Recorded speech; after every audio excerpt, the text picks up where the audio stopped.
If you're not willing to go in there and face yourself, you're not gonna find anything. You're gonna live right here on surface, man, right here on surface. So if there is an ending to this world and there is somewhere to go and there's a judgment, you're gonna get there and you might see a chart. And that chart may tell you who the fuck you should have been. And now you get the rest of your life to think about that. Man, I could have lived a much better life if I just would have just suffered a little bit more. If I just would have went in that and realized I had so much more. But fear and the 40% and living here versus living here, being afraid, stop me. Your biggest enemy, the most important conversation you will ever have in your life is the one you have with yourself. You wake up with it, you walk around with it, you go to bed with it. Eventually, you're going to act on it, whether you're good or bad. You have to. That's why the whole thing about this book I have, it's about you. It is about you. It's strictly about you finding who you are. So many people die, live 100 years, never fucking know who they are.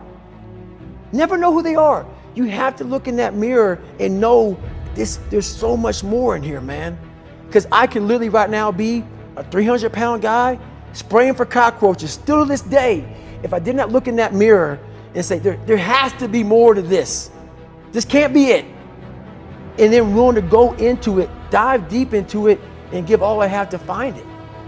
So that's what all that's about. Let's say there's 10 people in this room, and we're all mediocre. But I'm the best of the mediocre people. I now think I'm great. I'm great.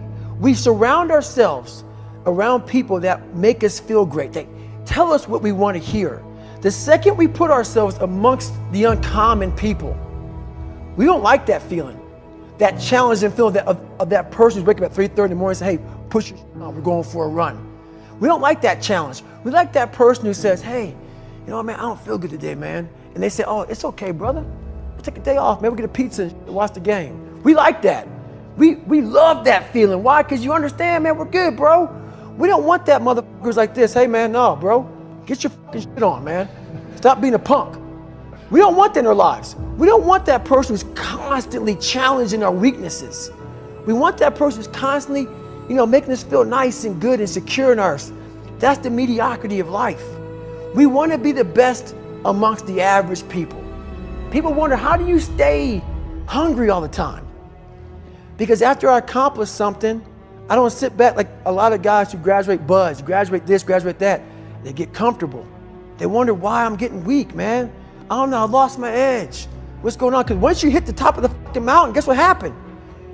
I'm good. I'm good, so you wonder why you're falling down now. Because once you reach the top of the mountain, you got to build another one. That's mediocrity. There's a lot of people in mediocrity who have a nice resume, but they're one-timers, man.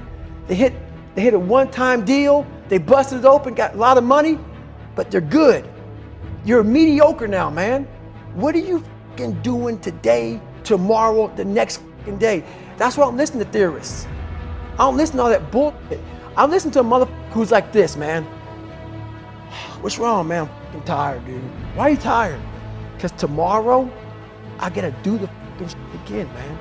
Whatever this shit is that made me fucking nauseous and sick to my stomach, it made me hurt. There's no ending. And that's the person I listen to. That's the person who's gained knowledge. You gain knowledge through suffering. And on the other end of suffering is a world that very few have ever seen. It's a beautiful world because that's where you find yourself. You don't find yourself in over here. You find yourself on the other end. Like the 100-mile race I was on, I ran it for 24 hours. I found myself on the other end of that race. That 19 hours, I found, wow, there's a whole nother world out here that I've never even saw. But the world's in your mind. And that's what all that mediocrity is about. The mind has the tactical advantage over you at all times. At all times of your life, the mind has a tactical advantage over you. Why is that? It knows what you're afraid of. It knows your insecurities. It knows your deep, dark lies. And it starts to push you away from that. It pushes you in a direction that is comfortable. The mind controls everything. So what I realized was that when I was growing up and I was 300 pounds and I got all fat and I got all insecure, I realized that my mind kept taking me in this direction. When things got uncomfortable for me, when I was facing my insecurities, I was facing my fears, my mind said, oh no, we got the tactical advantage.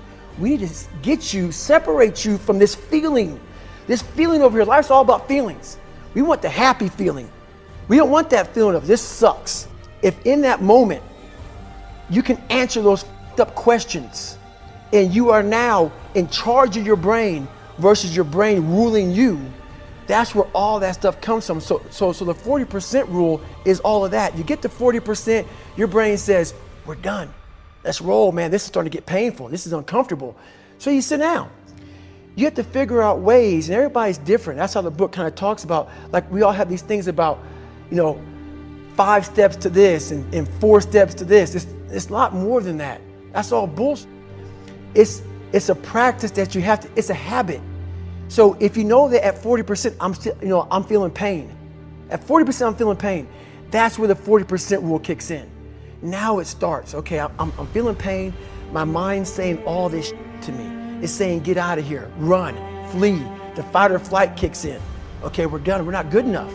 It starts telling you all these things. You start to believe it because the mind controls all. This is the time where you have to gain control back of your mind. It's okay. Let me see if I can go 45%.